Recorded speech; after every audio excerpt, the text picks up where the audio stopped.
રાષ્ટ્રીય શૈક્ષણિક મહાસંઘ દ્વારા જિલ્લાના મેલકડી ગામે પતંગ વિતરણનો કાર્યક્રમ યોજાયો। રાષ્ટ્રીય શૈક્ષણિક મહાસંઘ દ્વારા આગામી 14 તારીખે આવી રહેલ મકર સંક્રાંતિના દિવસે પૂર્ણ પર્વ નિમિત્તે ભાવનગરના ભંડારિયા પાસે આવેલ મેલકડી ગામે બાળકોને પતંગ તેમજ તલ મમરાના લાડુનું વિતરણ કરવામાં આવ્યું હતું।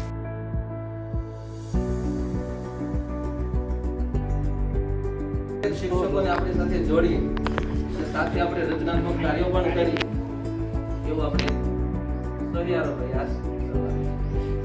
જેથી આપણને દાતાઓ દ્વારા પતંગ આપવામાં આવે છે, કીર્તિઓ આપવામાં આવે છે અને